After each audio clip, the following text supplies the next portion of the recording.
Assalamualaikum warahmatullahi wabarakatuh.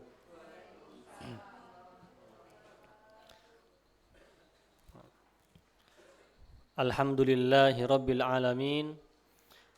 Wassalatu wassalamu ala rasulillah sayyidil mursalin wa ala alihi wa ashabihi wa man sara ala nahjihi ila yaumiddin. Qala Allah ta'ala fil Qur'anil Karim, ya ayyuhalladzina amanu taqullaha haqqa tuqatih wa la tamutunna illa wa antum muslimun. Wa qala ta'ala, ya ayyuhan nasu taqu rabbakumul ladzi khalaqakum min nafsin wahidah wa khalaqa minha zawjaha wa batha minhuma rijalan katsiran wa nisaa'a wattaqullaha alladzi tasaaluna bihi wal arham innallaha kana 'alaikum raqiba. Wa qala ta'ala, ya ayyuhalladzina amanu taqullaha wa qulu qawlan sadida yuslih lakum a'malakum wa yaghfir lakum dhunubakum wa may yuti'illaha wa rasulahu faqad faza fawzan 'azima. Amma ba'd. Para jamaah, bapak-bapak dan ibu-ibu komplek atau komplek Kasemen Permai yang semoga Allah Subhanahu wa taala muliakan. Alhamdulillah, bersyukur kita kepada Allah Subhanahu wa taala. Allah masih kasih kita kesempatan, masih sehat-sehat ya Pak, insyaallah. Bapak Ibu saling mendoakan sehat walafiat. Sebentar lagi bulan Ramadan. Sekarang tanggal 20 atau 21 Rajab. Jadi ada sekitar 40 hari lagi. Jadi mugi-mugi atau semoga ya kita bisa bertemu dengan bulan yang mulia itu bulan Ramadan. Maka berdoalah kita kepada Allah Subhanahu wa taala diberikan kesehatan. Jadi ketika bertemu Ramadan sempurna sehatnya, waktu luangnya dan juga niatnya. Nah, salawat serta salam semoga tercurahkan kepada junjungan Nabi kita Muhammad sallallahu alaihi wasallam yang telah membimbing kita, yang telah memberikan kita petunjuk jalannya sehingga kita bisa berada di jalan yang benar. Kita bisa merasakan nikmatnya Islam, nikmatnya iman, atau derajat yang tinggi lagi, yaitu nikmat kita bisa beribadah dengan derajat ihsan. Banyak orang-orang namanya Ihsan, Pak Ihsan, anak Ihsan, atau Muhsin, Muhsinin, Muhsin. Ini nama yang bagus, Masya Allah. Derajat tertinggi kita bisa beribadah sama Allah itu adalah kita ibadahnya dengan tingkatan ihsan, yaitu anta'budallaha ka'annaka tarahu fa illam takun tarahu fa innahu yaraka. Jadi derajat paling tinggi kalau kita mau ibadah itu, kita ibadah kepada Allah itu kita merasakan atau seakan-akan kita melihat Allah. Jadi benar-benar merasakan keberadaan Allah ketika ibadah. Ketika sholat, sudah berdiri di shafnya, dia membaca takbiratul ihram, Allahu Akbar. Ketika itu dia merasakan bahwasanya dia sholat, di depannya atau di hadapannya ada Allah Subhanahu wa taala. Atau Allah Subhanahu wa taala ketika ya ibadah sedang melihatnya. Ini derajat yang tinggi. Sehingga nanti sholatnya, puasanya, hajinya lempeng. Ikhlas maksudnya. Dan juga enggak terotak-atik sama godaan-godaan. Enggak melarak-melirik, enggak itu, enggak ini, enggak kepikiran jemuran. Biarin aja walaupun hujan, jemuran nanti dulu. Enggak kepikiran apapun itu karena dia merasakan ketika itu Allah bersama dengan dia. Nah, kalau enggak bisa, kan itu adalah tingkatan yang kita katakan paling sulit. Kalau enggak bisa katanya, fa illam takun tarahu fa innahu yara. Kalau enggak bisa merasakan itu, kita yakini bahwasannya Allah akan selalu melihat kita. Jadi kalau kita belum bisa beribadah dengan merasakan Allah berada di hadapan kita, maka ingatlah bahwasannya Allah Subhanahu wa taala itu selalu melihat gerak-gerik kita. Bukan hanya gerak-gerik fisik saja, akan tetapi gerak-gerik hati kita. Detak jantung kita. Apa yang kita inginkan di hati pun Allah bisa mengungkapkannya nanti di akhirat insyaallah. Nah, para bapak-bapak atau bapak-bapak ibu-ibu yang semoga Allah Subhanahu wa taala muliakan, di antara bimbingan yang Rasulullah sallallahu alaihi wasallam berikan kepada kita adalah bimbingan untuk menunaikan ibadah yang paling mulia, yaitu salat.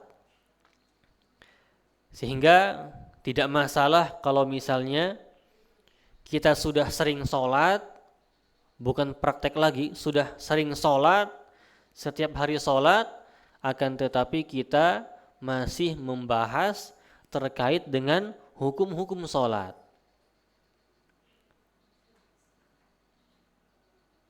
Jadi ini tidak masalah. Untuk belajar lagi apa yang sudah kita kerjakan. Hitung-hitunglah, kita katakan ini muzakarah atau murojaah atau ngulang. Atau mungkin nanti ada suatu hal yang baru yang kita ketahui. Suatu hal yang baru kita ketahui. Ternyata Rasulullah SAW mengarahkan seperti ini. Ternyata bacaan yang kita baca di sholat bukan hanya itu yang sahih. Ternyata ada yang lain. Akhirnya ada opsi bacaan yang lain. Oh, ternyata bacaan saya panjang. Ternyata ada bacaan yang pendek. Kenapa dari dulu saya nggak tahu? Jadi ada bacaan-bacaan yang panjang. Contohnya bacaan sujud, bacaan doa istiftah. Ada bacaan-bacaan yang sedang, ada juga bacaan-bacaan yang pendek. Jadi ada variasi ilmu yang kita dapatkan. Dan ini faedahnya kita terus muzakarah murojaah. Sama kalau kita baca buku, kerasa juga. Kalau kita baca buku, sekali baca buku mungkin kita mendapatkan 10 faedah. Kemudian kita ulang lagi, kita dapat 15 faedah, 5 faedah yang baru yang ternyata terlewat di bacaan pertama kita. Di murojaah lagi atau diulang lagi bacaannya, ternyata kita dapat faedah yang baru lagi. Nah, ini juga bisa terjadi ketika kita baca kitab apapun itu, mau kitab pelajaran sekolah, mau kitab apapun itulah, buku apapun itu, peraturan sekolah, peraturan kerja, peraturan ini apa itu. Kalau kita sekali baca mungkin kita dapat 10 faedah contohnya. Kita baca lagi ternyata ada satu hal yang ternyata kita belum jelas. Oh, ternyata jelas ketika kita baca yang kedua kalinya. Nah, ini faedah kita muzakarah atau murojaah. Nah, terakhir kita bahas itu adalah sampai ke sedekap. Jadi kita sudah bahas dari awal mula sholat yaitu niat, kemudian bagaimana kita harus berdiri, kemudian kemana kita harus menghadap, kemudian bagaimana kita takbir, kemudian bagaimana kita bersedekap. Nah, ini sudah kita bahas. Kalau kita praktekkan, bapak-bapak, ibu-ibu, kalau kita praktekkan, bisa kita praktekkan. Coba saya praktekkan. Dari awal kita pelajari itu adalah mulai kita belajar itu, kalau kita ringkas itu adalah pertama itu kita belajar terkait dengan niatnya Pak ya. Ibu-ibu ada atau dibawa? Oh, ada ini. Oh iya. Lengkap. Nah, kalau kita belajar kemarin itu adalah terkait dengan niat kita. Nah, jadi niat inilah yang membedakan nanti kita mau sholat apa. Mau sholat asar, zuhur, subuh, maghrib, isya, atau kita bedakan mau sholat sunnah atau mau sholat fardu. Jadi diniatkan, dan niat itu tempatnya adalah hati. Jadi ketika kita mau wudu, kemudian kita niatkan untuk sholat zuhur dan kita sudah berazam, itu sudah cukup menjadi niat. Maksudnya sudah terlaksana salah satu syarat sahnya sholat, yaitu niat. Adapun kalau misalnya orang mau lebih menekankan dirinya lagi, dia mau mengucapkannya menggunakan bahasa apapun, silahkan.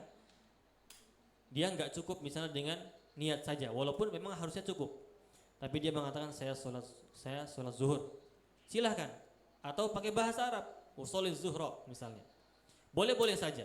Itu untuk menetapkan lagi niat untuk sholat kita. Namun niat kembali lagi itu adalah tempatnya di hati. Nah, setelah kita niat misalnya sholat subuh. Kemudian kemarin kita itu disuruh apa sebelum sholat? Kita menghadap ke kiblat. Jadi kiblat kita kemana? Arah kita, kiblat kita adalah ke barat ya. Walaupun tidak terpaskan oleh Ka'bah. Jadi kalau kita ke Ka'bah kan kalau dari Serang ke Mekah itu kan kalau barat, mungkin kalau barat plak itu kan lurus ya, nggak kena.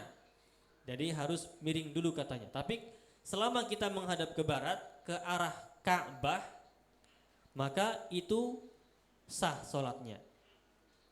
Dalam sebagaimana firman Allah Subhanahu wa taala, "Ainama tuwallu fathamma wajhullah." Dimanapun kalian berpaling, kalian akan mendapatkan wajah Allah atau kiblat. Itu ketika kita enggak ngelihat Ka'bah. Kalau kita enggak ngelihat Ka'bah, kita menghadap ke arah Ka'bah, itu sudah cukup. Tapi kalau kita berada di hadapan Ka'bah, maka kita harus menghadap ke Ka'bah plak langsung. Tapi kalau Ka'bahnya terhalangi atau sudah jauh dari Ka'bah, kita hanya cukup untuk mengarahkan badan kita kemana arah kiblat kita. Nah, contohnya kiblat kita sudah benar di sini. Kemudian kemarin kita bahas ada sunnah dekat dengan sutroh. Sutroh itu adalah sebuah alat untuk membatasi tempat sholat kita. Nabi SAW menganjurkan atau pernah menjadikan tempat duduk pelana beliau itu sebagai sutroh. Jadi mungkin ukurannya itu sehasta. Sehasta itu satu ini, Pak. Ini adalah sunnahnya kita ketika mau sholat itu menggunakan sutroh. Faedahnya apa? Supaya tidak ada orang lalu lalang di hadapan kita. Nah, apapun itu silahkan boleh. Misalnya ada tiang-tiang di masjid, maka kita disunahkan untuk mendekat ke tiang. Kemudian kita ukur jaraknya. Kata Nabi SAW itu membuat jarak antara beliau SAW dengan sutrahnya sepanjang 3 zira, 3 hasta. Jadi 1 hasta ini, 1, kemudian 2, kemudian 3. Cukup untuk tempat beliau SAW sujud ketika itu. Nah, jadi sutrahnya sahasta, tempat beliau Shallallahu Alaihi Wasallam sampai ke sutrahnya itu adalah 3 hasta. Tapi ini sunnah. Kalau dia mendapatkan tiang, alhamdulillah dia bisa dekat dengan tiang. Dan para sahabat dulu sangat bersemangat untuk mendekat dengan tiang karena mereka mencari sutroh. Sangat semangat untuk menghidupkan sunnah di masjid. Kalau nggak ada tiang misalnya di tempat yang lapang di lapangan, maka boleh kita gunakan kayu atau tas kita atau tongkat misalnya. Atau kalau nggak ada tongkat atau kalau nggak ada barang yang tinggi yang ditancapkan, boleh kita apa? Buat garis sebagaimana yang Nabi Shallallahu Alaihi Wasallam pernah contohkan. Nabi SAW membuat sebuah garis untuk menjadi pembatas mana tempat sujud dia supaya orang-orang tidak lewat. Jadi kalau orang lewat sutrah kita itu, tempat sholat kita itu, kita berhak untuk menghalanginya. Karena kemarin dalam hadis disebutkan yang orang-orang yang melewati sutrah itu di antara mereka adalah ada kironnya atau kiron, ada korinnya, ada jin korinnya. Jadi berhak kita halang. Bahkan dalam hadis disebutkan fal yuqatilhu, bahkan perangi dia. Maksudnya berusaha untuk menghalangi supaya dia tidak lewat dari sutrah tadi. Jadi kita halang kalau ada orang lewat. Jadi ini adalah pergerakan sholat yang diperbolehkan. Jadi ketika kita sedekap, ada orang lewat gak sengaja, kita boleh seperti ini. Kalau dia sudah lewat, ya sudah, gak usah dikejar lagi, gak usah ditarik kemudian disuruh balik. Nah, jadi kemudian setelah kita sudah mendapatkan sutra, kemudian kita pun menghadapkan mata kita ke tempat sujud kita, sebagaimana yang disunnahkan oleh Nabi Shallallahu Alaihi Wasallam bahwasannya beliau Shallallahu Alaihi Wasallam ketika sholat di hadapan Ka'bah, mata beliau tidak pernah lepas dari tempat sujudnya sampai hatta kharaja minha, sampai keluar dari sholatnya. Jadi menghadap ke tempat sujud, kemudian beliau pun bertakbir dengan satu lafadz khusus, yaitu Allahu Akbar.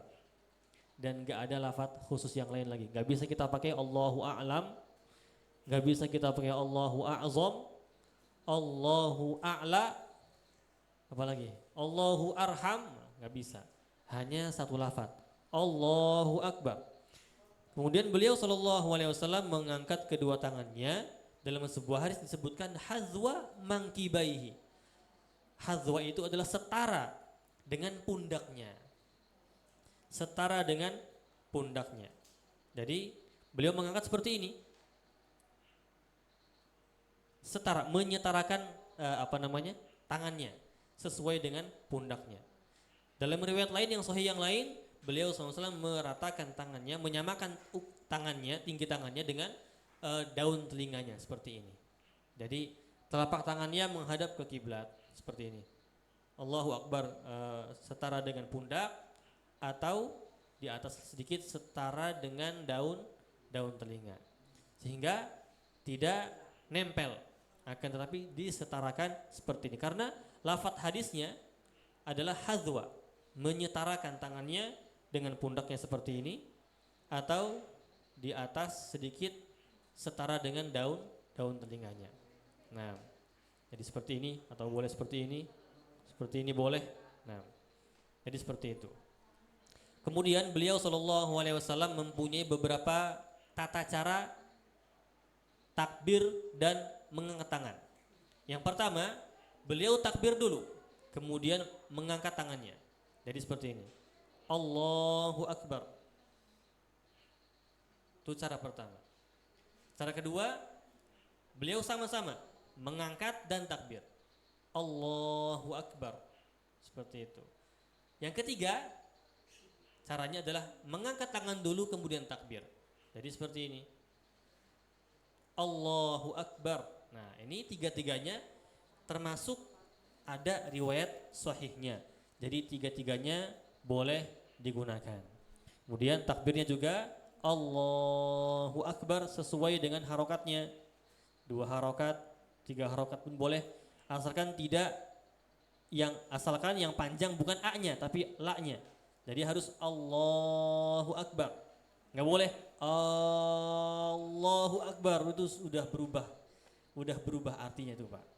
Kalau Allahu Akbar itu artinya adalah Allah Maha Besar, tapi kalau Allahu Akbar itu artinya adalah apakah Allah Maha Besar? Udah berubah. Ya, jadi penting di mana kita panjangkan, di mana kita pendekkan. Allahu Akbar bukan Allahu Akbar. Nah, tidak. Tapi Allahu Akbar. Nah, kemudian kita membahas kemarin sampai sedekap. Sedekapnya Nabi SAW adalah banyak caranya, atau di beberapa riwayat ada beberapa cara beliau SAW bersedekap. Intinya adalah beliau bersedekap di dadanya. Jadi, di dada seperti ini. Nah, jadi di atas perut dan di bawah dada. Ini boleh. Jadi kemarin ada 3 cara, Pak ya. Ada 3 cara. Di punggung tangannya seperti ini, atau dirosok di pergelangan tangan seperti ini dengan menggenggamnya, atau di lengan seperti ini. Jadi ada 3 cara. Boleh seperti ini. Kadang-kadang kalau softnya sempit kan nggak bisa begini kita. Jadi gini kadang-kadang. Atau seperti ini, megang pergelangan tangan, kemudian megang pergelangan tangan, atau memegang lengan kita seperti ini. Dan 3-tiganya diriwayatkan dari hadis yang sahih. Yang kemarin yang dimakruhkan adalah naha anil ikhtisar. Nabi SAW melarang untuk meletakkan tangan di sini di samping. Itu dimakruhkan. Di sini dimakruhkan, atau seperti ini dimakruhkan.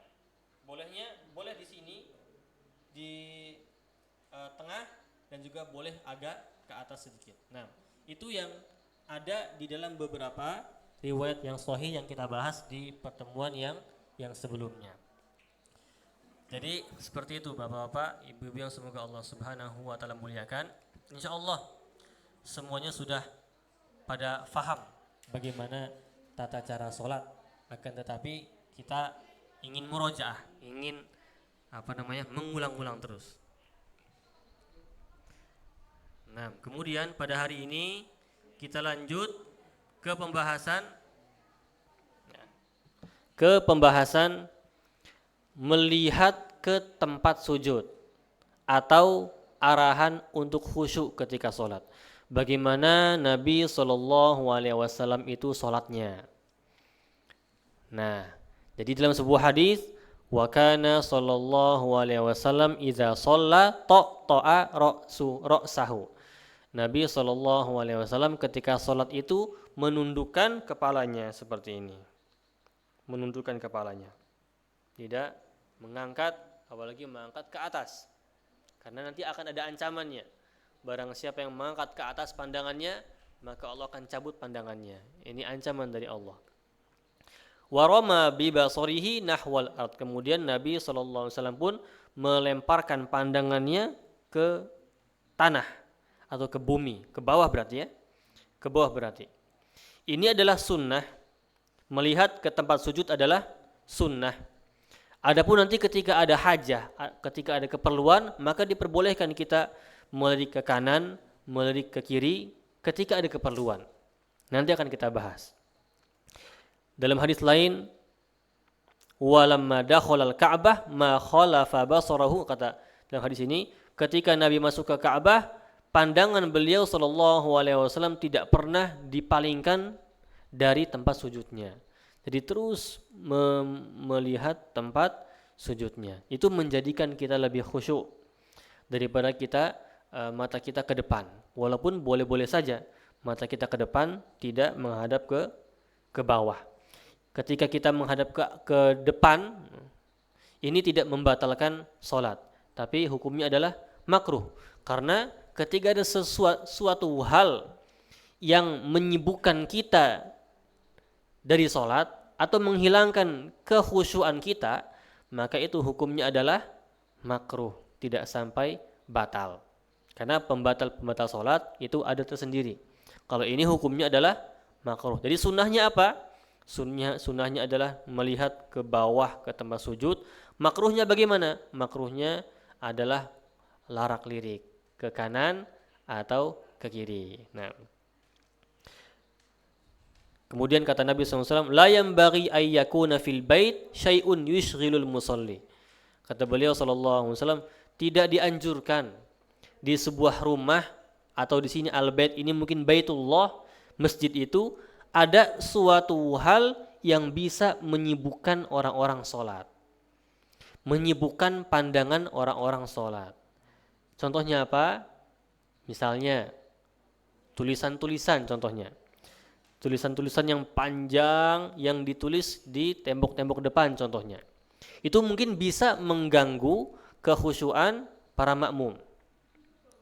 Bisa jadi Pak, bisa jadi. Atau kita bermakmum di belakang orang yang memakai baju bergambar. Gambarnya, kemudian ada tulisan-tulisannya, kita pun tertarik untuk membacanya. Sampai kepikiran ketika sholat. Karena gara-gara orang yang pakai baju bergambar. Nah, wah ini depan ini lawan saya ini. Waduh. Ayo. Gak mau. Oh, itu lebih parah lagi Pak. Masya Allah. Nah ini katanya layam bagi, tidak dianjurkan di sebuah rumah atau sebuah tempat musola atau tempat sholat itu ada suatu hal yang mengganggu konsentrasi lah pokoknya. Mengganggu konsentrasi orang-orang sholat.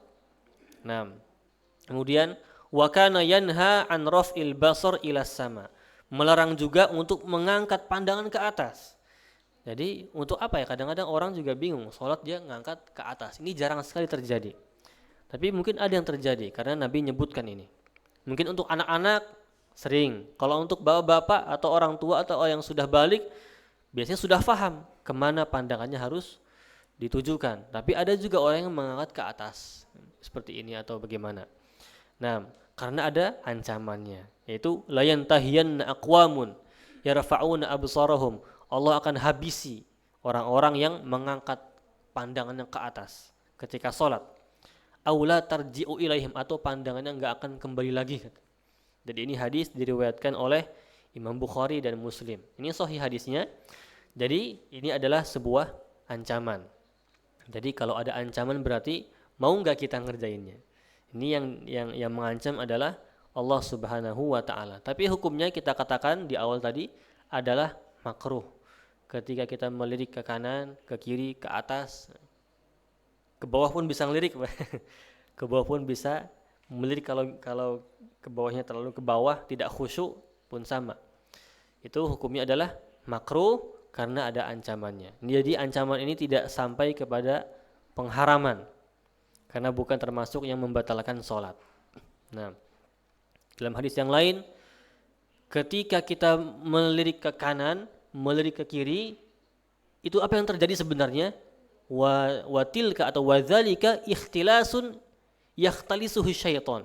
Itu adalah sebuah ikhtilas itu kalau dalam bahasa Arabnya artinya korupsi ya.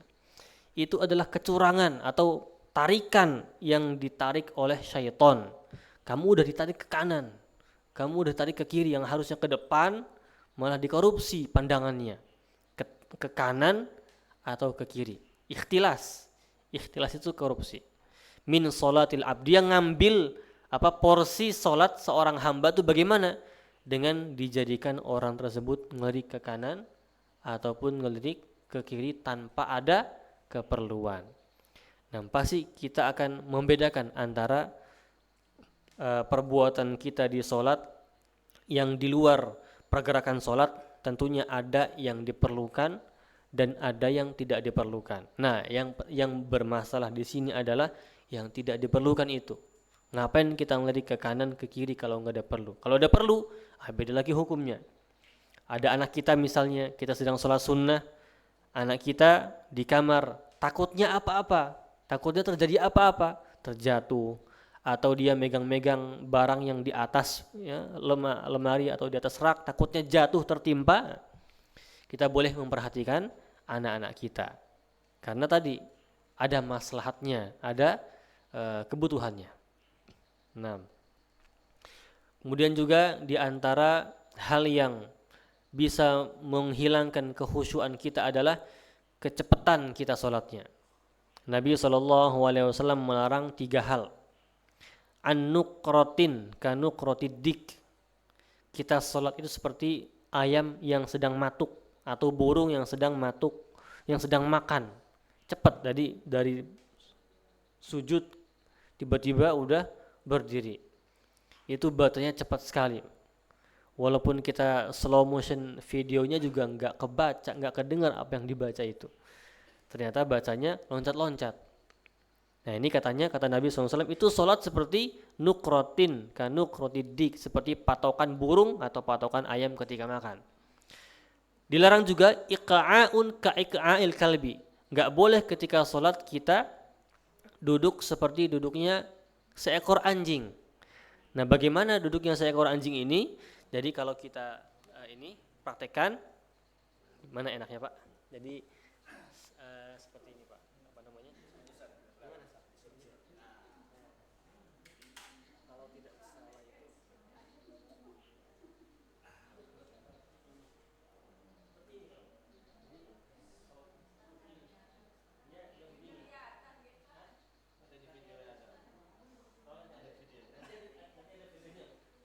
Nah seperti ini. Ini adalah duduk yang dilarang ketika sholat. Yang boleh itu seperti ini. Enggak lewat ya. Nah, jadi duduknya menghamparkan kedua kaki. Jadi ada yang bilang seperti ini, ada yang bilang seperti ini, ada yang bilang seperti ini.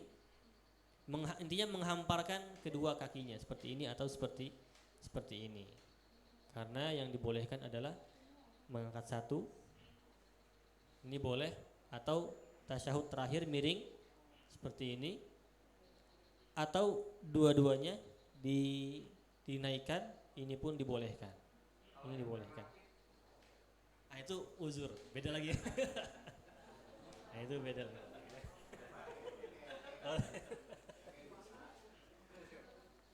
Jadi memang ada hukum spesial bagi orang-orang yang memang berkebutuhan khusus. Nah, jadi itu yang dilarang. Kemudian larangan yang ketiga, waltifatun kaltifati tha'lab, dan lirikan-lirikan seperti lirikannya serigala. Jadi serigala ini bisa hebat dalam masalah melirik katanya. Jadi jangan sampai lirikan kita seperti lirikan serigala. Sini yang nggak ada buaya, nggak ada Pak. Adanya ayam, patokan ayam, duduk seekor anjing dan juga serigala tadi. Nah makanya itu. Nah ini yang dilarang oleh Nabi SAW karena menghilangkan kekhusyuan. Nah supaya kita khusyuk, gimana caranya? Gimana caranya supaya sholat kita khusyuk banget? Karena ini sulit ya. Kita sholat, apalagi sholat zuhur di kantor, sholat zuhur ketika sekolah misalnya sedang dalam sibuk-sibuknya, kita tiba-tiba disuruh sholat. Sholatnya itu di sela-sela rapat lagi, itu kepikiran tuh biasanya. Nah bagaimana sholat khusyuk? Kata Nabi SAW, sholli sholatan muwaddi', sholatlah seakan-akan sholatmu itu adalah sholat yang terakhir. Ka'annaka taroh, dan sholatlah seakan-akan Allah melihatmu. Fa in kunta la taroh fa innahu yarak. Kalau engkau enggak bisa merasakan keberadaan Allah, maka ingatlah Allah melihat kita. Jadi itu diantara tips bagaimana kita bisa sholat khusyuk, itu merasakan bahwasannya sholat tersebut mungkin saja itu adalah sholat terakhir kita. Maka kalau kita misalnya tahu ajal kita kapan, masalahnya kita nggak tahu ajal kita kapan. Kalau kita tahu ajal kita kapan, semakin mendekati ajal itu harusnya semakin semangat untuk akhirat, untuk sholat. Cuma masalahnya kita nggak tahu ajal kita kapan. Nah kata Nabi SAW, supaya khusyuk, Rasain aja, rasakan saja bahwasannya sholat itu adalah sholat yang terakhir. Nah, kemudian di antara cara supaya sholatnya khusyuk adalah fayuhsinu wudu'aha wa khusyu'aha wa ruku'aha, yaitu memperbagus wudunya. Jadi sebelum sholat, kita wudunya juga nggak ngasal, benar-benar khusyuk ketika wudu. Karena kekhusyuan wudu juga bisa membawa kepada kekhusyuan sholat. Nah, jadi kita merasakan wudu itu ternyata ada di situ waktu-waktu atau tempat-tempat takfiruz dzunub, terhapusnya dosa-dosa itu bisa dengan wudu itu bisa. Assalamualaikum warahmatullahi wabarakatuh. Ketika kita merasakan itu kemudian khusyuk wudu, nanti ke bawah ketika sholat. Dan ada sebuah cara dari seorang sahabat Utsman bin Affan radhiyallahu anhu. Kalau mau khusyuk sholatnya, beliau di antara wudu sama sholat, beliau tidak berbicara. Maksudnya bukan berarti haram berbicara, maksudnya adalah bagaimana beliau radhiyallahu anhu membawa dirinya untuk menjadikan sholatnya itu adalah khusyuk. Gimana caranya? Setelah wudu, beliau tidak menyibukkan diri dengan masalah dunia. Walaupun berbicara, mungkin berbicara tentang hal-hal yang masalahnya masalah agama, hal-hal yang membawa kepada kekhusyuan sholat. Nah, itu seperti itu di antara tips-tips bagaimana sholat menjadi khusyuk. Nah, dalam sebuah hadis juga disebutkan Nabi SAW pernah sholat di dalam shalla fi khamisah laha a'lam. Nabi SAW pernah sholat menggunakan kain yang ada gambarnya. Fanazara ila a'lamiha nazrah. Kemudian beliau melihat tanda-tandanya atau gambar-gambarnya. Falamman sarafa qala idhhabu bi khamisati hadhihi ila Abi Jaham wa'tuni bi abjaniyah Abi Jaham fa innaha alhatni anifan an salati. Kata beliau SAW, ini kasih baju ini kepada siapa? Abu Jaham. Ganti dengan kain yang polos katanya. Karena kain ini menggangguku ketika sholat.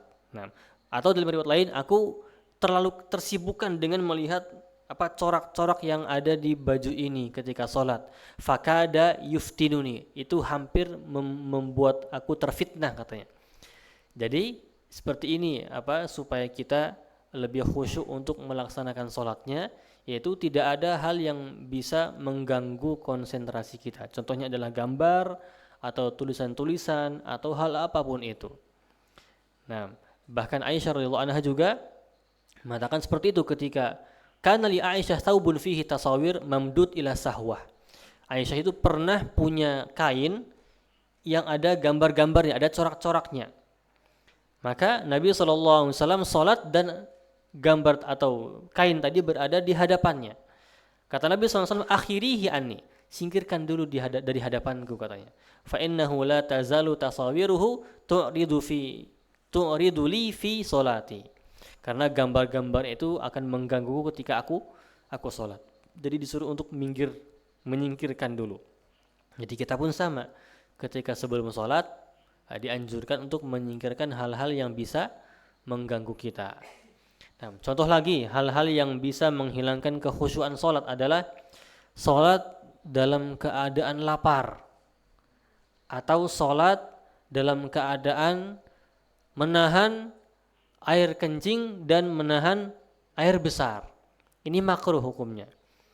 Ketika misalnya sudah azan, tapi kita ketika itu sedang berada dalam keadaan lapar dan makanan sudah berada di hadapan kita. Sudah azan nih, mau qomat. Kita lapar nunggu yang masak nggak selesai. Udah azan, mau qomat. Tiba-tiba istri kita menghidangkan kita makanan pas selesai azan, dan ketika itu kita sedang berada dalam rasa yang sangat lapar sekali. Maka kita hitung-hitung, kalau misalnya saya sholat ini kayaknya nggak khusyuk. Saya kalau ke masjid atau sholat di tempat saya mungkin akan kebawa ini, terbayang-bayang makanan lezat istri saya. Nanti kalau saya makannya habis sholat kayaknya nanti akan dingin. akan lebih kurang lezat katanya kalau saya makan setelah sholat. Maka maslahatnya adalah gimana? Makan dulu kalau gitu. Dimakan dulu, disantap dulu sampai mengganjal perut kita. Kemudian baru kita sholat. Karena sholat dalam keadaan lapar itu hukumnya makruh. Karena lapar dan juga menahan air kencing dan air besar itu diantara hal yang mengganggu konsentrasi sholat. Jadi mana yang lebih baik, misalnya mana yang lebih baik seorang laki-laki yang mendapatkan atau yang tidak terlambat di sholat jemaah tapi nahan kencing, kebelet misalnya, tapi dia nahan, atau dia buang air kecil dulu, ke kamar mandi dulu, menghilangkan hajatnya, kemudian dia sholat dan sholatnya dalam keadaan khusyuk. Nah, mana yang lebih enak di sini? Kencing dulu berarti, daripada sholat goyang-goyang, repot nantinya, atau takutnya ngompol. Atau misalnya terganggu ya, Masya Allah, jemaah kita, atau nahan kentut ya, nahan kentut juga bisa. Jadi sebelum buang air besar ada kentut yang kita tahan, pengen kita tuh mendapatkan fadilah salam bersama dengan imam sama-sama, tapi kita nahan kentut, kita mendapatkan makruhnya. Maka lebih baik kita menghilangkan keperluan kita dulu, daruratnya kita hilangkan dulu, baru kita sholat. Itu lebih khusyuk, karena khusyuk lebih dikedepankan. Nah, seperti itu. Untuk masalah makanan, ini kita kembali kepada masing-masing. Kita bisa menilai diri kita masing-masing. Kita lapar nggak ketika itu? Atau kita buat strategi supaya masakannya itu terhidang pas waktu azan atau pas waktu qomat, supaya kita punya alasan. Nah, itu juga repot kalau seperti ini. Jadi kita bisa menilai ketakwaan diri kita masing-masing. Apakah kita ketika itu bisa khusyuk dalam sholat atau tidak bisa. Nah, misalnya contohnya di musola ini sebelum isya ada makan-makan, tapi makan-makannya nggak datang sampai azan, baru datang makanannya. Maka kita makan dulu atau kita sholat tapi aroma makanannya itu sudah memenuhi ruangan. Nah, kita makan dulu dengan tenang, nggak buru-buru. Selesaikan hajatnya, baru setelah itu baru kita sholat sama-sama. Nah, kalau ada hidangan seperti itu. Nah, intinya adalah kita menghilangkan semua hal yang mengganggu kekhusyuan di dalam sholat kita. Nah, kemudian pembahasan selanjutnya, mungkin ini pembahasan yang terakhir, yaitu pembahasan terkait dengan doa istiftah atau doa iftitah. Jadi setelah takbir Allahu Akbar, bacaan yang pertama kita baca adalah doa. Jadi ini bukan hanya sekedar bacaan saja, tapi doa yang kita panjatkan. Nah, Nabi SAW itu membaca doa istiftah dengan aneka ragam, banyak bacaannya. Kita lihat hadis yang mensyariatkan doa istiftah ini adalah ketika beliau SAW mengajarkan orang yang buruk sholatnya untuk membaca doa istiftah. Wa qad amara bidzalika al-musi salatahu. Nabi SAW itu memerintahkan kepada orang yang jelek sholatnya itu untuk apa? Untuk doa istiftah. Faqala lah, Nabi SAW bersabda kepadanya, la tatimmu salata li ahadin minan nas hatta yukabir. Salat seseorang tidak akan sempurna sampai dia bertakbir, yaitu takbiratul ihram, atau artinya adalah mengucapkan Allahu Akbar kabira. Wa yahmadullaha jalla wa azza wa yusni alaih, dan sampai dia memuji Allah Subhanahu wa taala.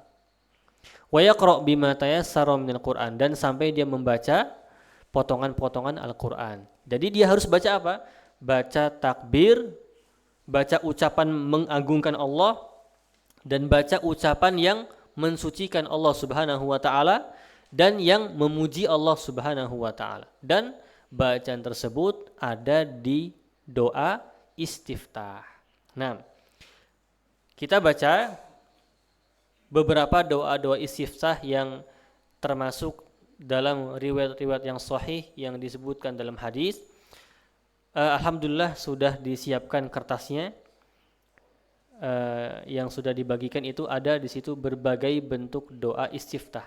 Nanti insya Allah juga kita akan berusaha untuk mengumpulkan lagi doa-doa istiftah yang belum disematkan di kertas ini. Insya Allah kita akan share melalui kertas fisik atau lewat PDF. Insya Allah. Nah, di antaranya adalah kita baca dari sini aja. Nah, di antaranya adalah doa istiftah. Yang pertama, itu yang paling atas itu. Subhanakallahumma wa bihamdika wa tabarakasmuka wa ta'ala jadduka wa la ilaha ghairuka.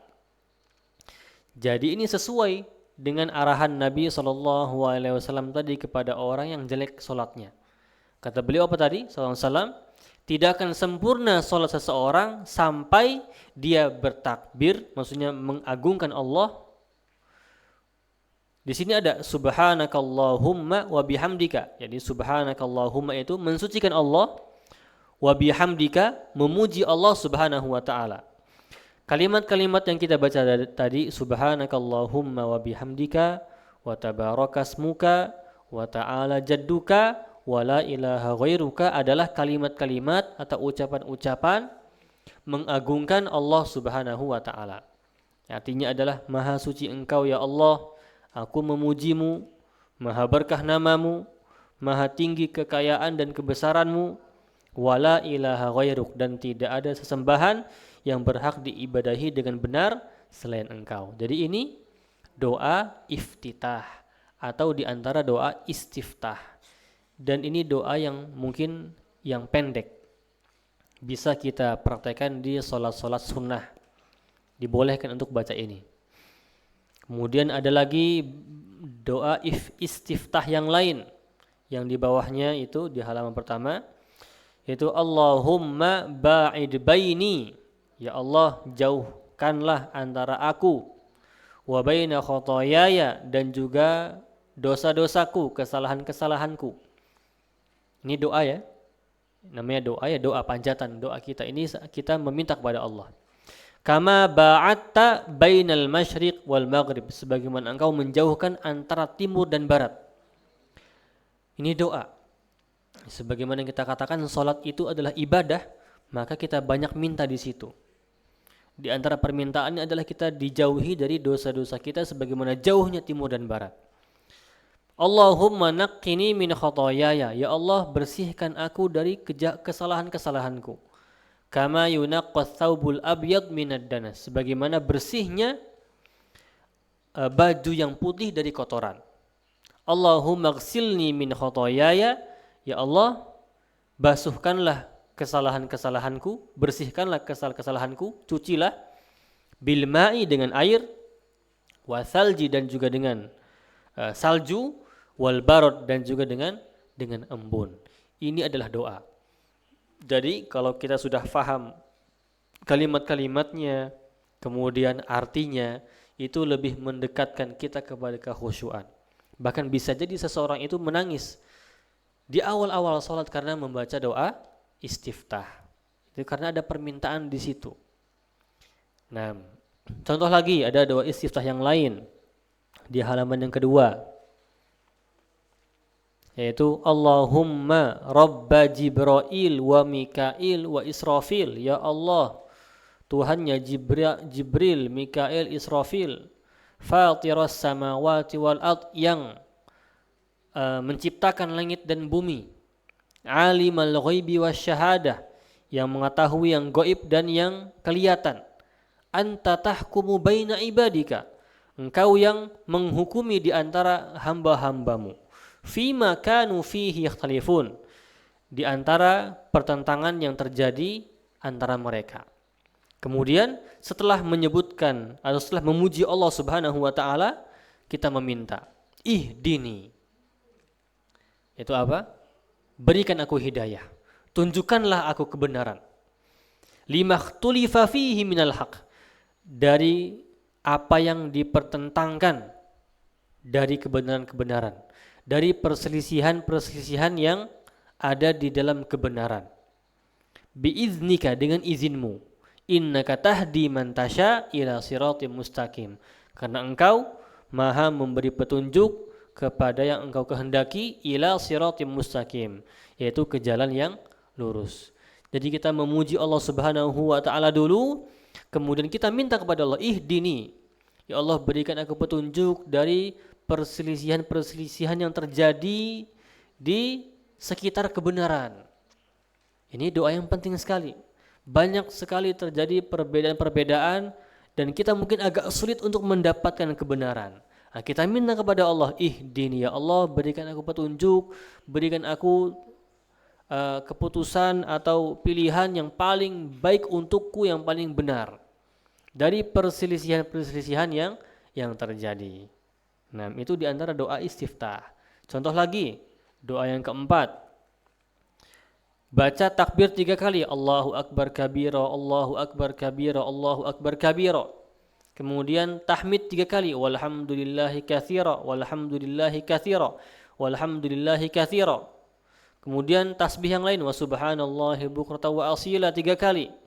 Kemudian baru setelah itu membaca ta'awudz, a'udzu billahi minasyaiton min nafthihi wa nafthihi wa hamzihi. Ini pun diperbolehkan. Nah, ini diantara doa-doa istiftah yang ada riwayat sahihnya. Ada beberapa riwayat-riwayat yang lain lagi. Contohnya, ini ya, saya sebutkan saja. Wajjahtu wajhiya lillazi fatara as-samawati wal arda hanifan musliman wa ma ana minal musyrikin.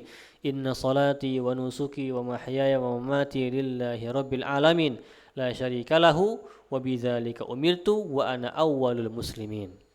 Allahumma antal malik la ilaha illa anta subhanaka wa bihamdika anta rabbi wa ana abduk zalamtu nafsi wa i'taraftu bi dhanbi faghfir li dhanbi jami'an innahu la yaghfiru dzunuba illa anta wa ahdini li ahsanil akhlaqi la yahdi li ahsaniha illa anta wasif anni sayyi'aha la yasif anni sayyi'aha illa anta labbaika wa sa'daik wal khairu kulluhu fi yadaik wa syarru laysa ilaik wal mahdi man hadaita ana bika wa ilaika la manja wa la malja minka illa ilaika tabarakta wa ta'alaita astaghfiruka wa atubu ilaika. Jadi banyak sekali variasi doa-doa istiftah. Intinya kalau kita tadabburi arti-artinya, itu adalah yang pertama, intinya adalah kita memuji Rabb kita. Kemudian kita mengaku bahwasanya kita itu hamba Allah Subhanahu wa taala.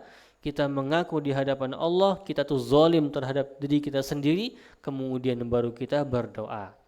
Ini di antara adab-adab berdoa. Bagaimana kita berdoa? Pertama, kita agungkan dulu orang yang kita minta. Ya, sama seperti kita mau minta kepada orang, kita puji-puji dia dulu. Masya Allah, antum ini orang yang kaya, orang kaya, udah kaya, pinter, Masya Allah. Udah kaya, dermawan lagi, baik lagi, orang-orang senang sama kamu, Masya Allah.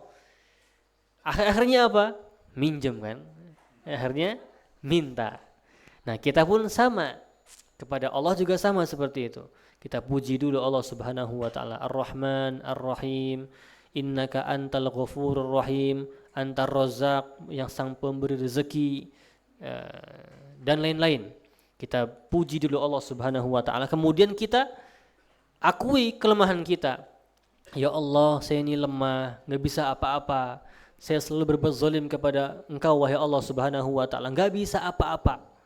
Jadi jangan sampai kita doa itu malah kita memaparkan kehebatan-kehebatan kita. Ya Allah, saya sudah sholat tahajud, saya sudah sering jemaah, saya sudah doa kepada kamu banyak kali, tapi kenapa enggak dikabulkan? Kabulkan sekarang ya Allah. Nah, itu malah maksa. Jadi inti dari doa itu kan adalah dzul, ya. Dzul itu adalah merendahkan diri.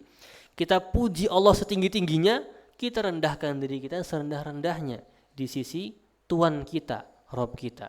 Baru nanti mujarab insyaallah, mustajab insyaallah doanya. Kita betul-betul merasakan kita ini adalah hamba Allah Subhanahu wa taala. Contohnya kayak tadi, setelah baca wajjahtu wajhiya disebutkan Allahumma antal malik, ya Allah engkau adalah sang raja. Tidak ada Rabb yang berhak disembah kecuali Engkau.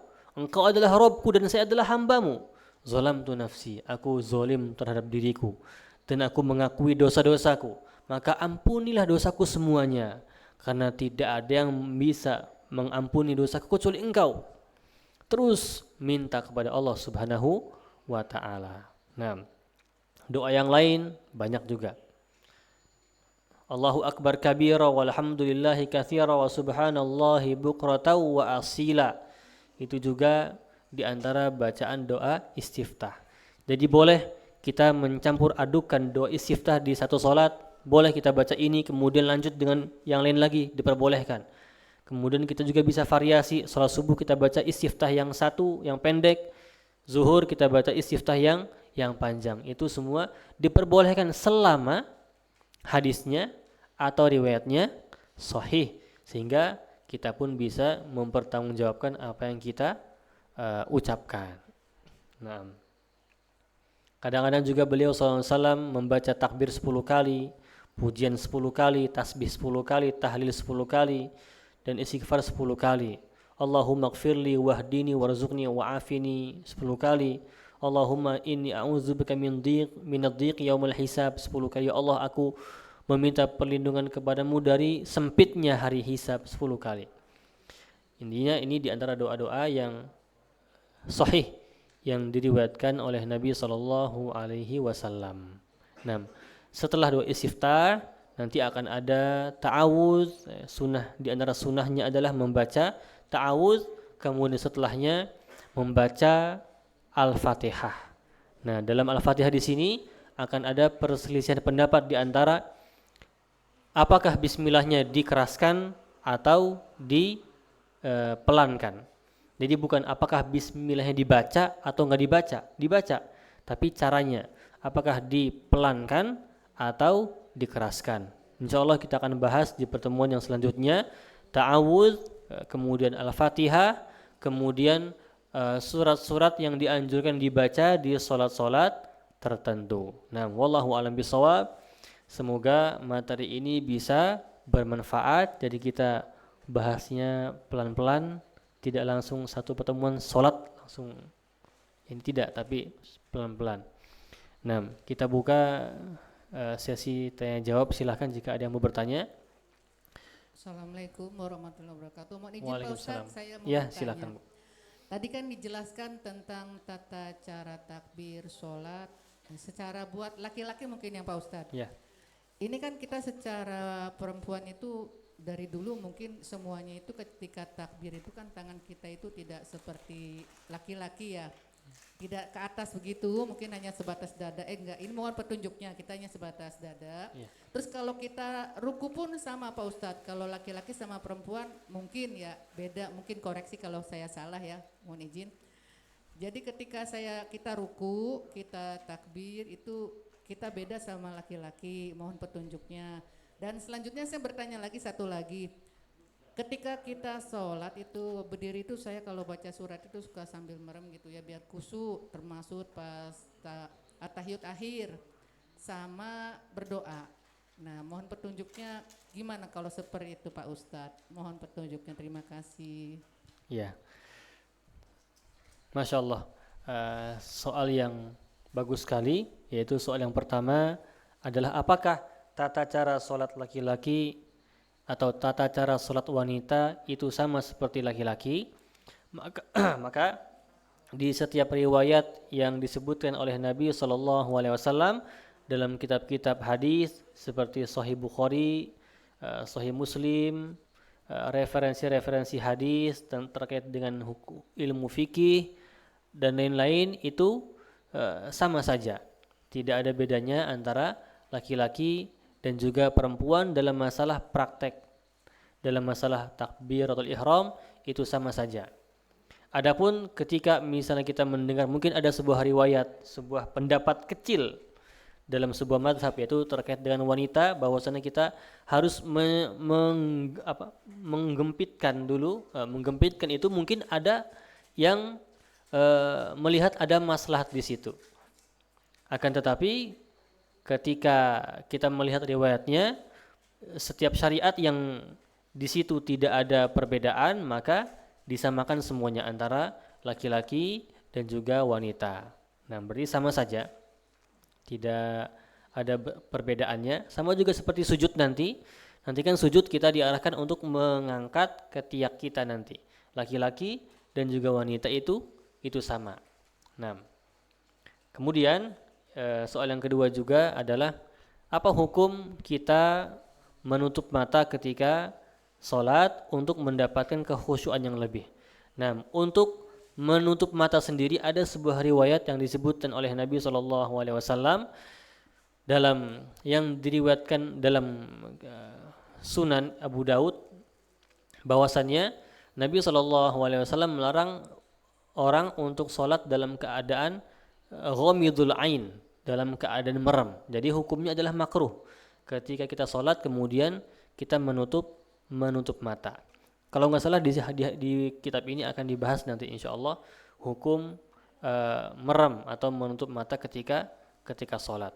Itu hukumnya adalah makruh. Nah, itu jawabannya, semoga bisa tercerahkan. Wallahu a'lam bishawab. Izin bertanya lagi Ya, Pak Ustadz. silakan. Bismillahirrahmanirrahim. Assalamualaikum warahmatullahi wabarakatuh. Waalaikumsalam warahmatullahi.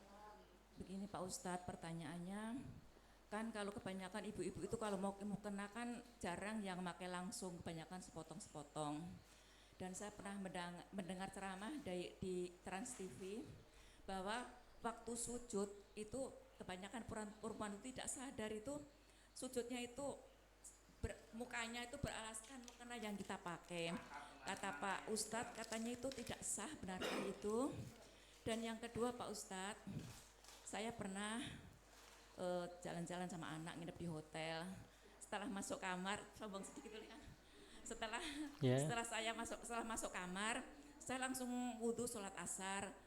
Sok tahu itu langsung sholat aja, nggak nanya dulu kiblatnya. Nah setelah sholat ternyata salah kiblatnya. Tahu-tahu udah 1 jam Pak Ustadz. Memang waktu itu masih asar tapi mendekati maghrib. Apakah sholat yang salah kiblat itu saya ulangi lagi atau tidak usah Pak Ustadz?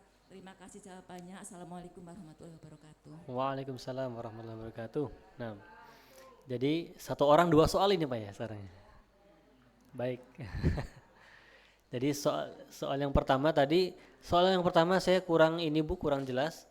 Jadi wanita itu menggunakan mukena potongan, ya. Kemudian sujudnya itu mukenanya itu mukena pakai tilam muka sujudnya.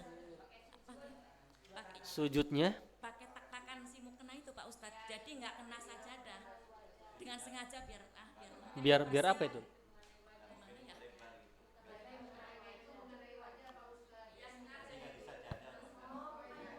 Ganti sajadah. Iya, waktu itu dengar di Trans TV katanya itu tidak sah gitu. Oh, tidak langsung ke tempat sujudnya. Iya, tapi sengaja gitu kan, mukena kan lebar Pak Ustadz. Jadi pas sujud itu sengaja dibikin biar muka kita kena gitu. Mukena kita gitu. Oh, jadi takut kotor. Ya kadang-kadang sengaja, kadang-kadang enggak gitu Pak Ustadz. Sah enggak itu saatnya? Nah, sujudnya waktu ya sujudnya. Boleh enggak gitu? Untuk masalah ini, yang pertama ya Bu ya, yaitu terkait dengan sujud, ada 7 anggota badan yang memang harus nempel ke tanah. 7 anggota badan, diantaranya adalah jidat, dahi. Jadi harus nempel ke tempat sujud kita. Nah, jadi ketika misalnya dahi kita itu tertutup dengan hal yang menempel dengan kita, contohnya misalnya tadi mukena, kemudian atau misalnya peci kita terlalu ke bawah sehingga mengganggu jidat kita nggak kena tempat sujud, maka wallahu a'lam mungkin tidak sampai batal, hanya sampai ke makruh saja. Wallahu a'lam bishawab. Nah, ini yang pertama. Kemudian, tapi saya lanjutkan. Tapi kalau misalnya jidat kita itu terhalangi untuk sampai ke sejadah dari barang-barang yang tidak nempel dari badan kita. Contoh misalnya tiba-tiba ada kertas, tiba-tiba ada buku misalnya, nggak sengaja kemudian kita sujud di atas buku tadi, maka tidak masalah. Ini yang pertama tadi. Untuk yang kedua, apa hukumnya kalau misalnya kita sholat kemudian kita salah kiblat? Nah, karena di antara syarat sah sholat adalah menghadap kiblat, maka kalau misalnya kita salah kiblat, maka kita harus mengulang sholatnya.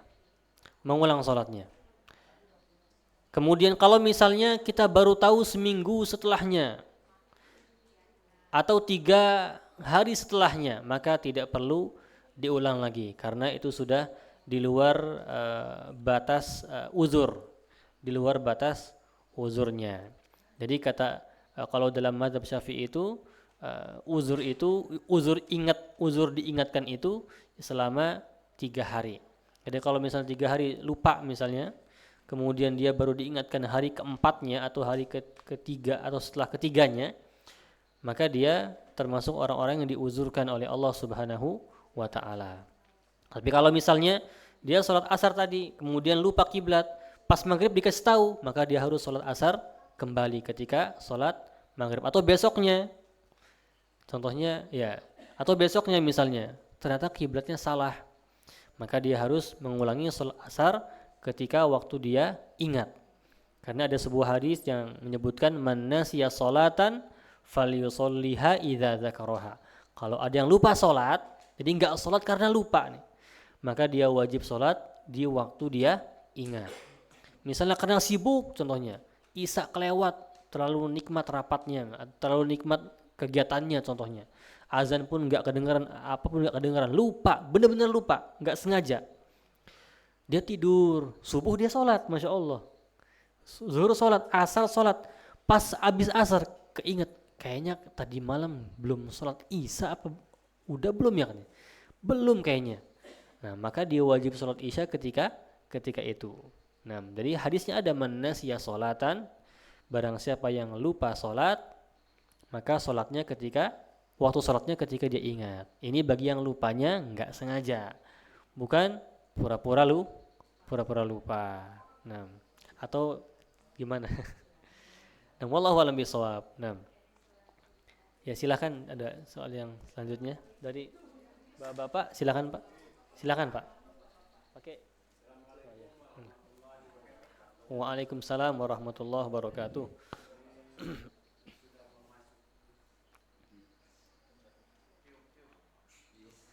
Tiup.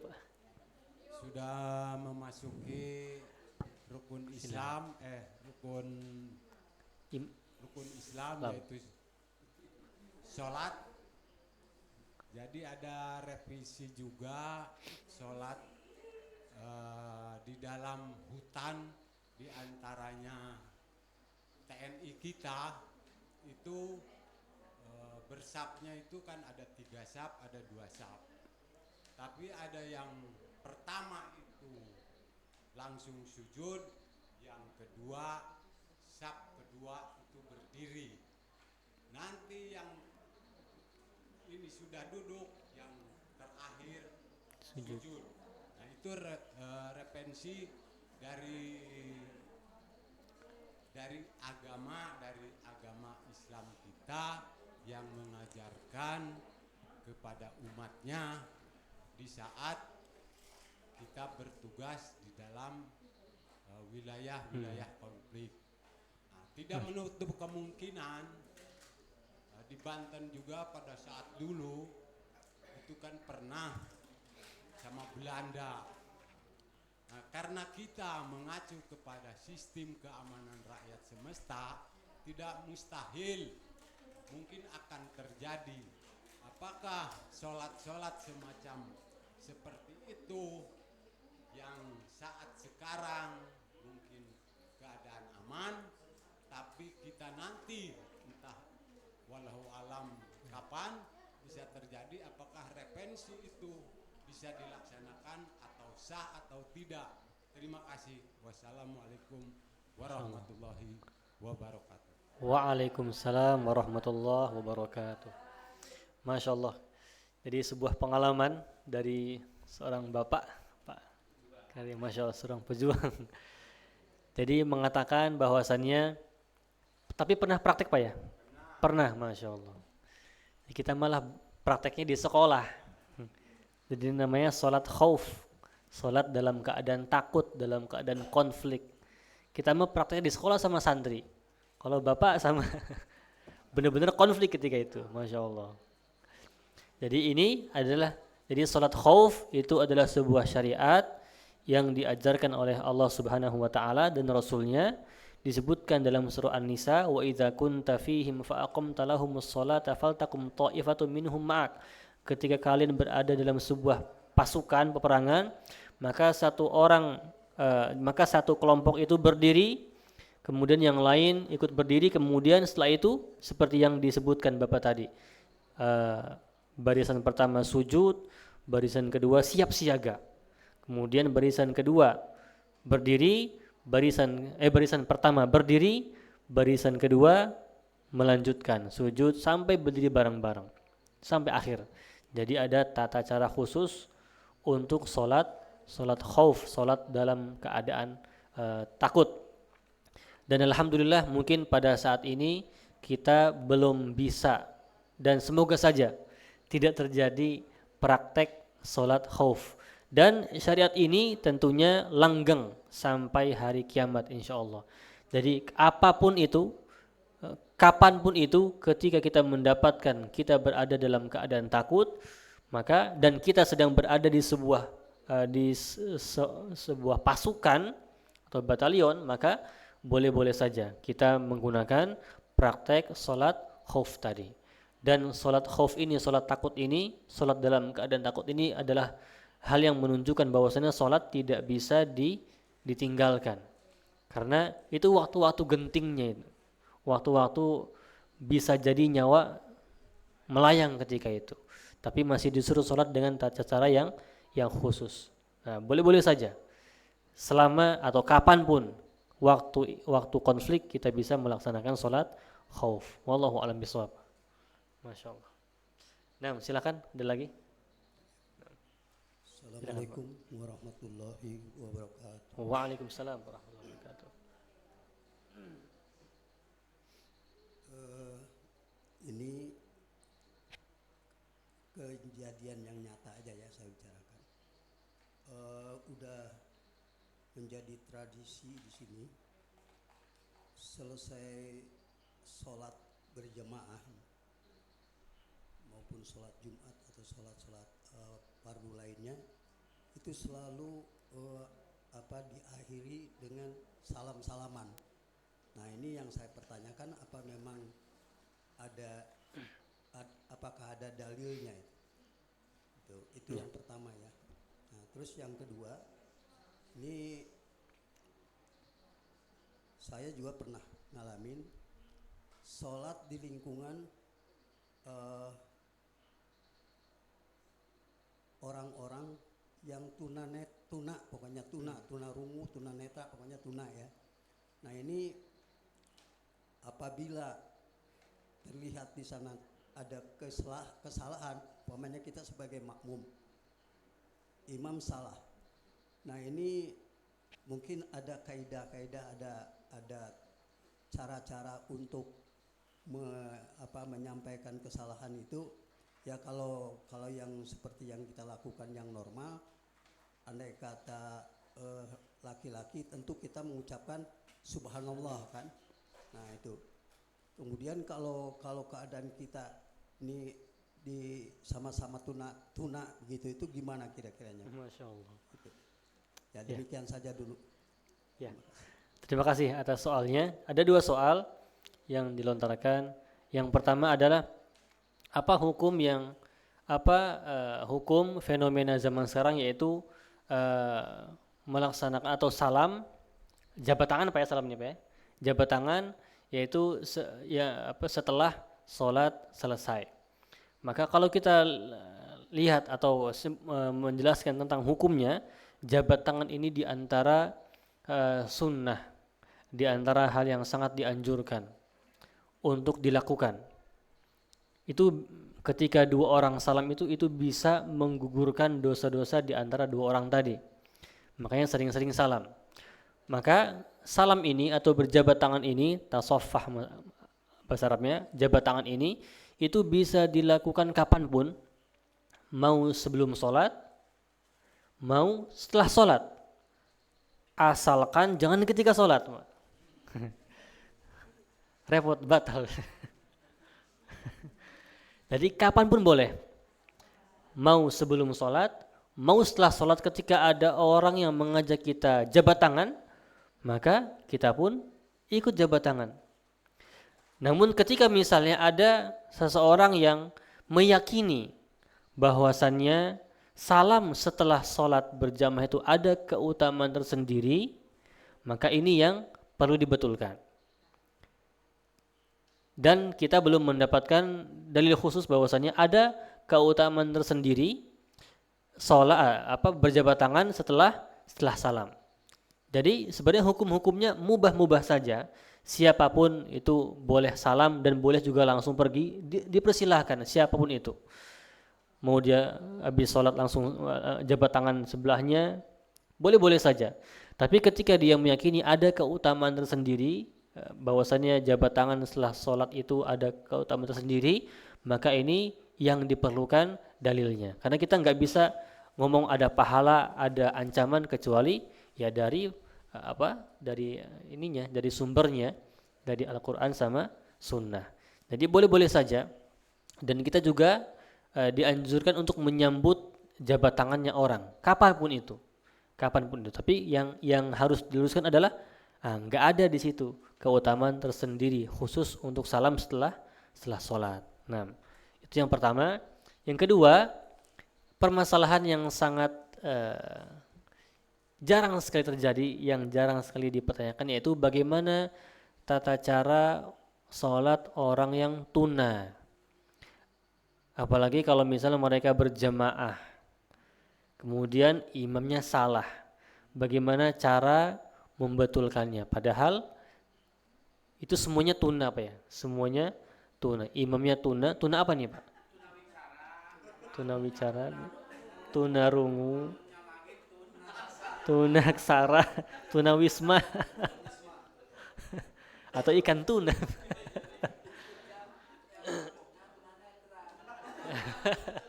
Makmum tuna netra, imam tuna wicara. Atau jadi subhanallah, masya Allah. Jadi untuk masalah ini mereka sebenarnya sangat uzur sekali, sehingga mereka mungkin ketika melaksanakan sholat jamaah itu malah memudaratkan. Jadi lebih baik mereka sholat atau ibadah sebisanya. Fattaqullaha mastata'tum. Contoh misalnya, sholat orang yang tuna rungu, maka dia mungkin nggak tahu bacaannya tapi tahu gerakannya, maka dia pun hanya melaksanakan gerakannya saja tanpa baca. Misalnya sholat yang tuna wicara pun sama, misalnya dia nggak bisa bicara tapi dia bisa ngapal, dia bisa ngelihat. Jadi dia bisa sholat dengan membaca di dalam hati. Misalnya sholat yang buta misalnya, kan kalau ini banyak sholat orang buta banyak. Nah, orang buta malah bisa ngapal, bisa diarahkan bisa. Nah, ini lebih mending sih. Tapi kalau misalnya semua jamaah tunanya beda-beda lagi, aduh saya wallahu alam belum tahu bagaimana. Belum, nggak kebayang gimana. Jadi sebenarnya kriteria imam juga itu harus ada. Di antara kriteria imam itu adalah baligh, aqil, berakal dan berkemampuan.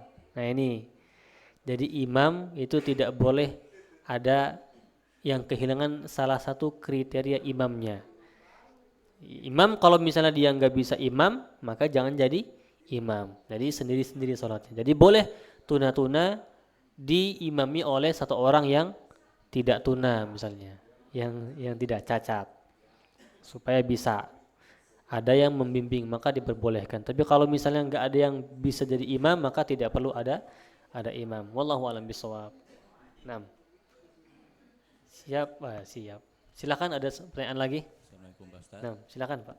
Ini berkaitan dengan doa istiftah itu kan kasusnya misalkan kita di pertengahan doa istiftah, kemudian imam itu udah baca Al-Fatihah, itu baiknya kita hentikan atau hentikan bacaan istiftahnya atau kita mendengarkan bacaan imam.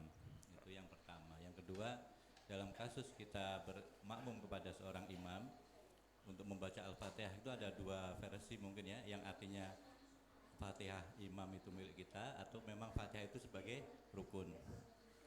Nah, saat kita berpegang bahwa Al-Fatihah itu sebagai rukun, otomatis kita harus membacanya.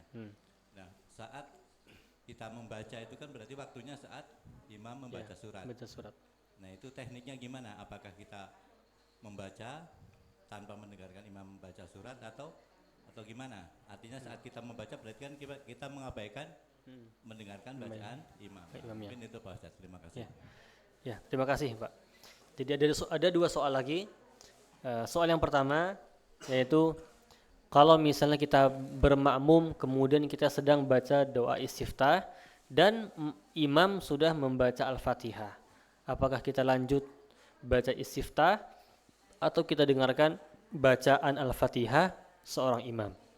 Maka dalam kaidah makmum ini sebenarnya akan kita bahas di pertemuan selanjutnya, itu hukum bermakmum dengan imam dalam dua keadaan, salat yang dibaca keras dan salat yang dibaca dengan lirih.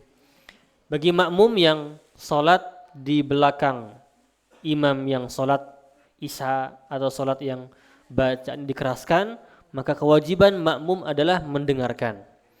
Karena dalilnya wa idza quri'al qur'anu fastami'u wa ansitu lahu. Jika dibacakan Quran maka dengarkan dan diam. Bahkan dalam hadis disebutkan qiraatul imam qiraatul makmum. Bacaan imam itu juga bacaan makmum. Jadi kita sudah terwakili bacaannya oleh sang imam. Jadi kita tidak baca sendiri ketika imamnya sholat dengan sholat yang bacaannya dikeraskan seperti isya, subuh dan juga maghrib. Kita dengar saja. Mau itu kita sedang baca istiftah kemudian Al-Fatihah kita dengar, atau hukum Al-Fatihah seorang makmum. Hukum Al-Fatihah seorang makmum itu adalah gugur, tidak perlu dibaca. Walaupun di sana yang disebutkan tadi ada dua versi, yaitu yang pertama adalah membaca, yang kedua adalah mendengarkan. Tapi yang lebih dekat adalah yang akan kita bahas di sini adalah bacaan imam itu juga adalah bacaan makmum, karena perintah dari Quran tadi fastami'u lahu wa ansitu, dengarkan dan juga diam. Berbeda ketika misalnya kita bermakmum di belakang imam yang sholatnya dilirihkan bacaannya, maka kita wajib membaca Al-Fatihah sesuai dengan kemampuan. Kalau misalnya imam sudah ruku, kita belum selesai baca Al-Fatihah, maka kita pun tidak boleh jauh-jauh dari imam pergerakannya. Kita selesaikan dengan cepat, kemudian kita langsung ruku. Nah, wallahu alam. Jadi dua soal langsung bisa jawab satu. Wallahu alam bishawab. Silakan, Pak. Ya.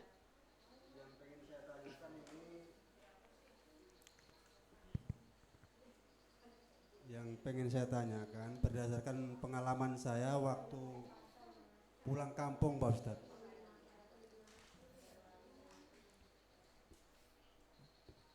Dikala waktu saya pulang kampung, itu saya sebagai makmum.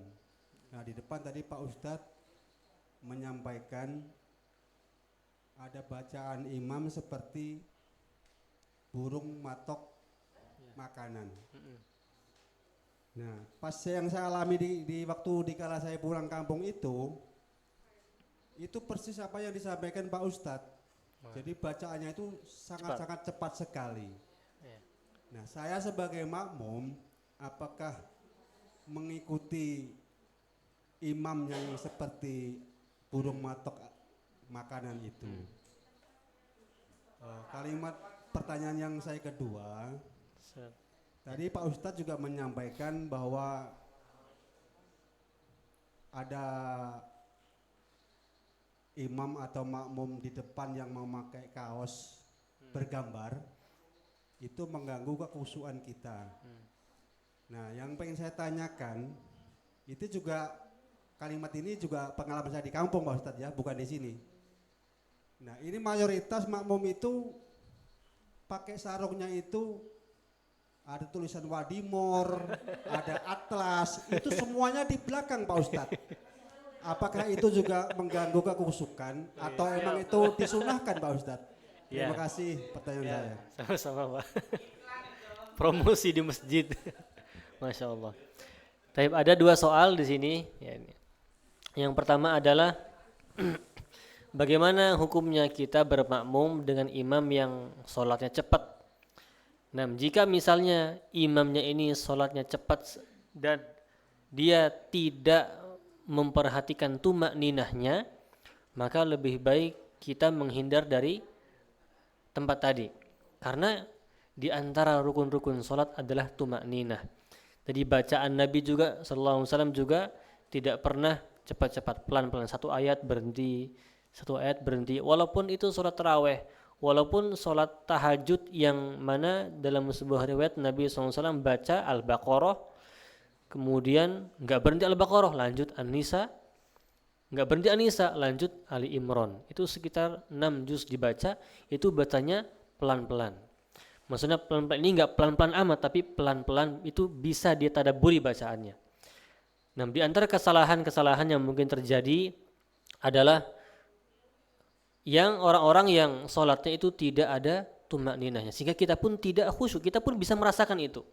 Ini saya nggak khusyuk sholatnya. Nah, gimana kita mau sholat dengan mereka kalau misalnya kita ketika itu kehilangan kekhusyuan kita? Maka kita lebih baik untuk sholat sendiri atau sholat berjamaah di rumah, atau misalnya kita kalau ada masjid lain yang lebih baik, maka kita sholat di tempat masjid yang lebih baik. Ya, karena di antara rukun sholat itu adalah tumak ninah.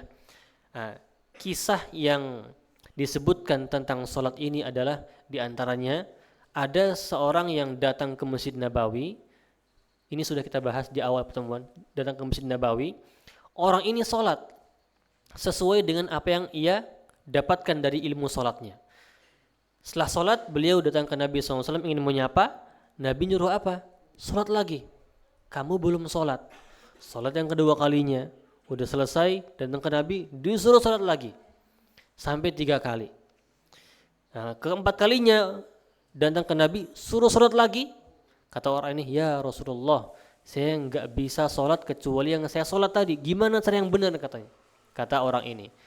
Kemudian Nabi SAW mengajarkan orang ini sholat, bukan hanya mengajarkan praktek cara bergeraknya saja, tapi setiap di antara 2 pergerakan Nabi SAW bersabda, fatmain dan tenang. Summa qama jalisan fatmain, kemudian duduk, kemudian tenang, kemudian sujud dan tenang, kemudian ruku dan tenang, kemudian i'tidal dan tenang. Jadi tenang ini, tumak ninah ini diantara suatu hal yang tidak bisa dilepas di dalam sholat. Nah, wallahu a'lam bishawab. Kemudian yang kedua adalah berkaitan dengan tulisan-tulisan tadi. Apa hukumnya ketika baju kita atau sarung kita itu ada tulisannya? Dan mungkin kita bisa menilai apakah tulisan itu bisa mengganggu konsentrasi yang belakang atau tidak, atau tulisan tersebut tulisan yang mungkin sudah menjadi kebiasaan manusia. Sering dengar Wadimor berarti ya enggak ini banget lah, tidak terganggu konsentrasinya, ya enggak masalah. Berbeda kalau misalnya ada orang yang punya baju yang di situ ada quote-quote perkataan-perkataannya, atau ada komiknya misalnya, atau kayak tadi lah, atau baju partai misalnya. tersaingi, masjid ini ternyata ada ya.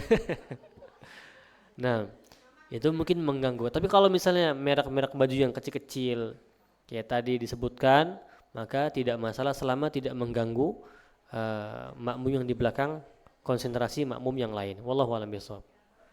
Nah, dibuka lagi pertanyaan kalau ada. Cukup? Cukup ya insyaallah jam 10. Nah, semoga yang disampaikan bisa bermanfaat. Kita tutup dengan doa kafaratul majlis. Subhanakallahumma wa bihamdika asyhadu an la ilaha illa anta astaghfiruka wa atubu ilaik. Assalamualaikum warahmatullahi wabarakatuh.